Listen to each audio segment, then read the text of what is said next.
Um povo abandonado. Depois da partida da família real, a dor tomou conta dos portugueses. Como a tristeza do fado, este sentimento de orfandade faz parte da história de Portugal.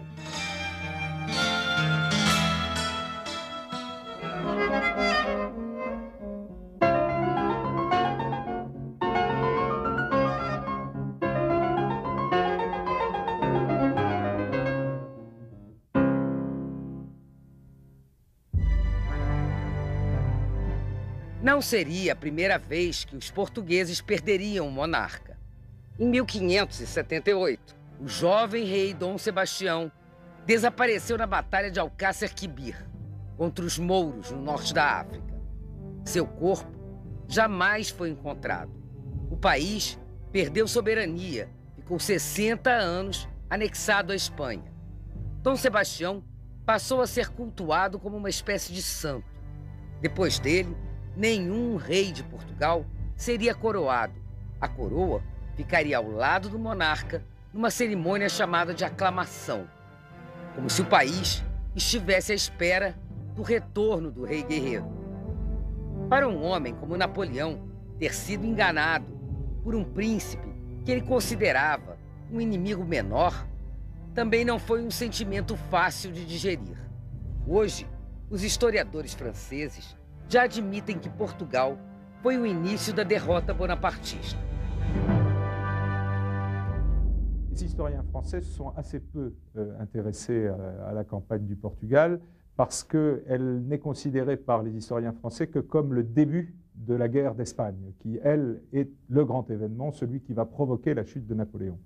En réalité, Napoléon s'est toujours beaucoup occupé du Portugal, dès son arrivée au pouvoir en 1800 jusqu'au moment de l'invasion en 1807, et pas seulement parce que le Portugal était le voisin de l'Espagne, le seul voisin de l'Espagne en dehors de la France, mais aussi parce que le Portugal était un des grands alliés de l'Angleterre. O exército francês tinha fama de treinar muito bem seus soldados. O treinamento, que antes da Revolução Francesa durava alguns anos nas escolas militares, passou a ser feito de forma mais rápida, por necessidade e urgência. Camponeses, jovens idealistas, quem tivesse força para a longa marcha e um mínimo de pontaria era aceito. Os soldados, que tinham maior preparo, foram logo promovidos. Dentro dessa força armada se destacavam os homens da Brigada Ligeira, que junto com a cavalaria, os hussardos, formavam as duas grandes forças de combate de Bonaparte. A tropa de elite chegou a marchar 115 quilômetros em 2 dias. Napoleão confiou ao marechal Andoche Junot alguns homens desse grupo para tomar Lisboa, mas a maior parte dos homens pertencia mesmo ao exército espanhol. Napoléon avait battu toutes les puissances continentales, il avait battu la Prusse, il avait battu l'Autriche, il avait battu la Russie, il était l'allié de l'Espagne, seul le Portugal restait l'allié de l'Angleterre et il lui fallait donc prendre le Portugal. Mais pour lui, qui à ce moment-là avait des choses très importantes à faire, pour lui, il pensait qu'un simple corps expéditionnaire envoyé au Portugal pourrait prendre le Portugal. Napoleão subestimou Portugal, errou feio. O caminho mais curto, pelo norte do país, era o pior a ser feito naquele período do ano. Chuva, ventos e neve castigaram aquela região. Não havia o que caçar, nem o que comer. Il ne faut pas oublier que ça se passe en septembre, octobre, novembre 1807, et les soldats qui sont que des jeunes soldats, bien que leurs chefs soient des chefs confirmés, ces jeunes soldats vivent très mal cela.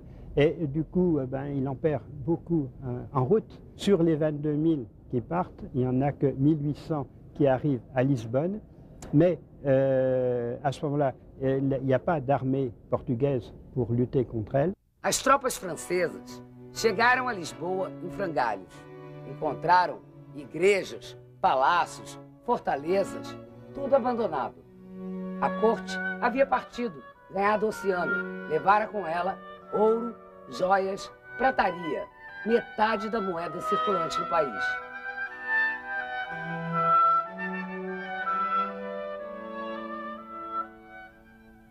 Dia 29 de novembro, entra em Lisboa, com um contingente militar profundamente destroçado, recebe a notícia de que o príncipe regente e a família real se encontram ao largo, na frota que estava estacionada e que, na frota real que iria transportar a família real e o séquito que acompanhava a realeza até ao Brasil.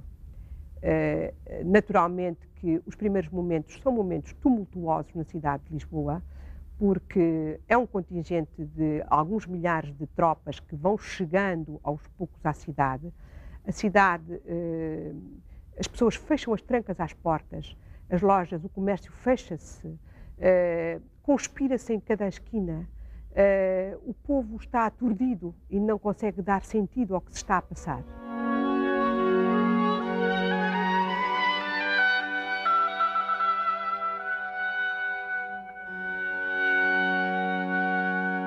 O que foi deixado para trás? Os 70 mil volumes da Real Biblioteca e toda a prataria das igrejas reais.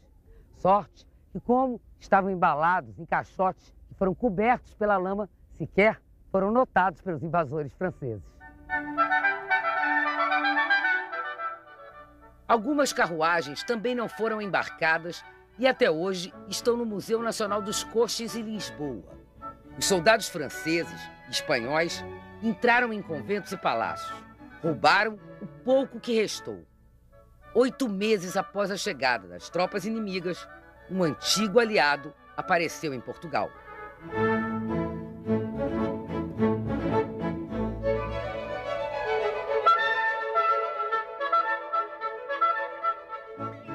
Os portugueses, dispostos a enfrentar os franceses, receberam um grande reforço. Em 19 de agosto de 1808, na Baía de Mondego, chegaram 13 mil soldados britânicos sob o comando do Marechal Arthur Wellesley, futuro Duque de Wellington. Desceram pela costa em direção a Lisboa. Um outro regimento chegou no dia seguinte na praia de Porto Novo.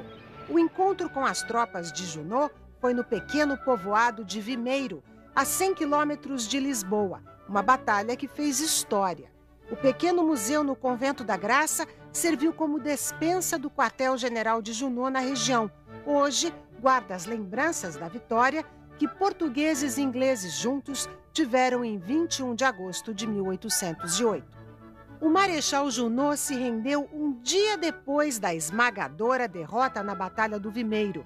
Na cidade, uma praça com um monumento e painéis de azulejos lembram o confronto que não acabou exatamente como esperava o povo português. Uma convenção na cidade de Sintra estabeleceu o armistício que permitiu a retirada da tropa francesa com seus equipamentos de artilharia transportados para casa em navios britânicos. Os moradores de Lisboa foram obrigados a ver os franceses enchendo as embarcações de bens que tinham roubado durante a sua permanência em Portugal. Mais uma vez as riquezas indo embora. O homem comum não tem a verdadeira percepção do que se está a passar. Também é preciso ter essa consciência. De qualquer modo, entre as elites urbanas há um sentimento de grande ressentimento.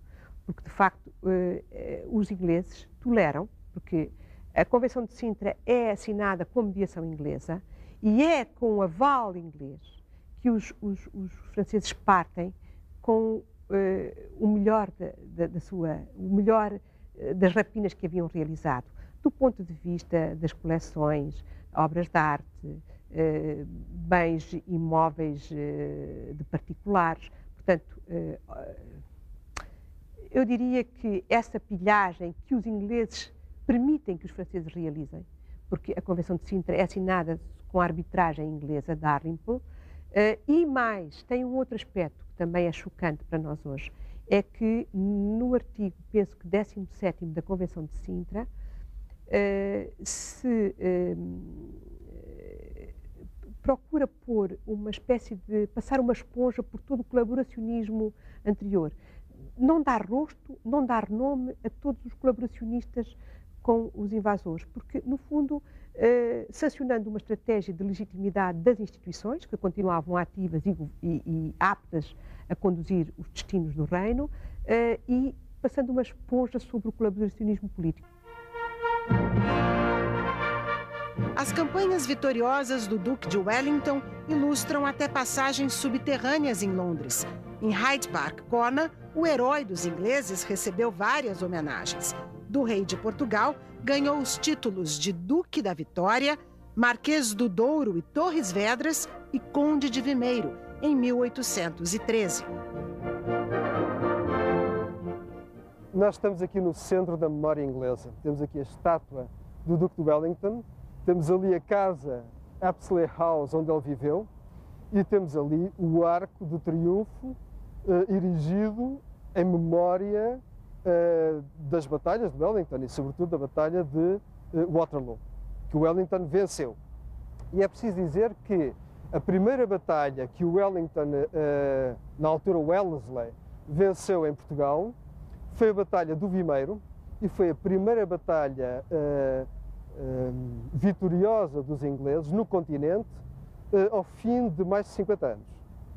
Ora, para os portugueses, essa derrota das tropas napoleónicas foi muito bem recebida, obviamente.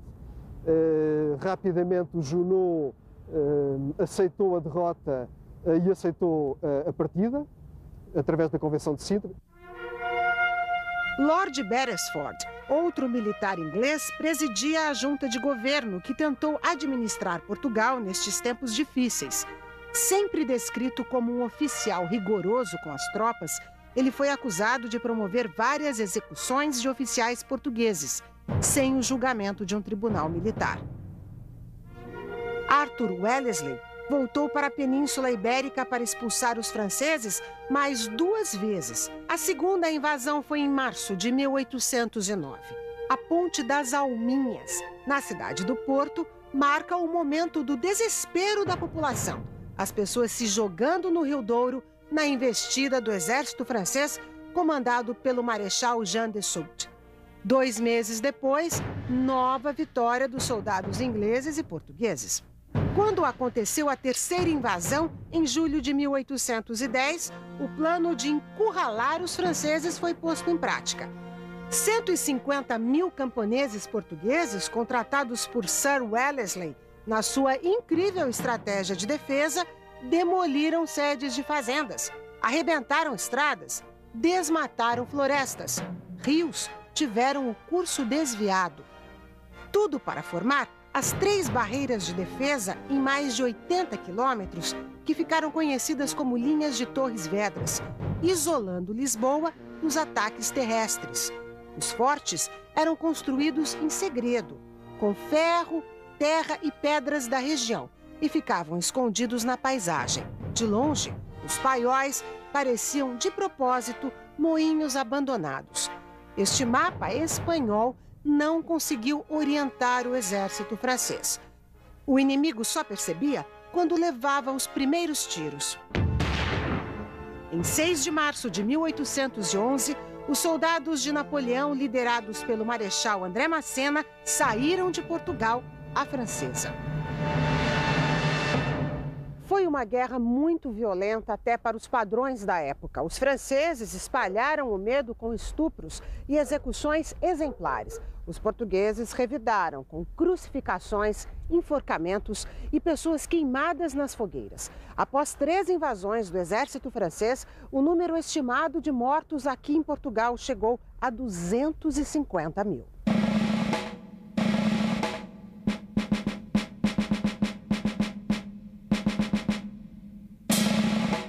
É quase uma guerra de vara-pau, uma guerra de saque, de pilhagem. Os soldados famintos comem cães, alimentam-se de raízes. Este lado tenebroso da guerra, não é? E que é profundamente elucidado pelos movimentos de deserção, que são muito elevados, tanto de um lado como do outro. E, portanto, é claro que afluíram a Lisboa mais de 600 mil famintos, gente que vinha pedir para as ruas, não é? Em êxodo, em sofrimento, e por estas terras de Mafra, de Alcobaça, da Nazaré, vagueavam verdadeiros batalhões de homens exangues e famintos, saqueando terras e aldeias, quer fossem franceses, quer fossem ingleses, quer fossem portugueses. Portanto, aqui o saque não tem rosto, embora tradicionalmente a pilhagem seja mais frequentemente atribuída aos franceses, o que é verdade, e o que é particularmente verdade durante a segunda invasão francesa. Durante a terceira invasão francesa, o saque era feito por todas as partes, franceses, portugueses, ingleses, porque de facto era uma guerra de usura. Era preciso, de tal maneira, esta estratégia inglesa chocou as autoridades portuguesas, mas foi também esta a maneira mais fácil de derrotar os invasores, porque, no fundo, levá-los à exaustão, levá-los a recuar sucessivamente até à retirada final. Para Portugal, foram 3 anos e meio de caos. A guerra levou sofrimento para todas as partes do país. O Palácio de Mafra ficou como símbolo deste tempo de saques e destruição. Primeiro os soldados franceses, depois os ingleses usaram Mafra como quartel, acampando nos corredores, nos aposentos, no quarto de Dom João.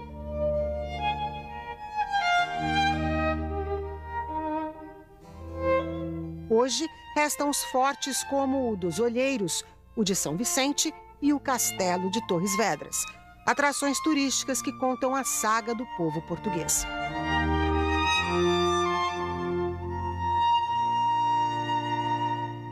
Foram os camponeses investidos em armas e investidos, digamos, em engenheiros militares que conseguiram construir estas fortificações em tempo recorde e que ajudaram os militares na própria luta e na própria fazer frente às invasões francesas.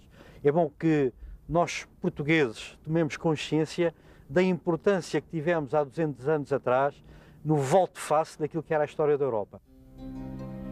Há 200 anos, o sofrimento, a miséria e a sensação de abandono revoltavam os portugueses que viram a guerra acabar na Europa em 1815 e Dom João permanecer no Brasil até 1821.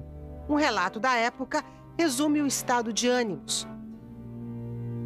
Os portugueses da Europa, durante a luta gloriosa em que pugnaram com os franceses, tinham direito a esperar alguma ajuda de seus irmãos do Brasil. Não se lhes mandou do Brasil nem tropa, nem dinheiro, nem carnes, nem farinhas, nem açúcar, nem arroz, nem coisa alguma. Este é o momento em que Portugal vive sob o signo de Hamlet, ser ou não ser, existir ou não existir como nação independente. Mas também é um momento, e sobretudo quando nos aproximamos de 1820, de sentir a secura do mito de Tântalo, isto é, a secura da liberdade.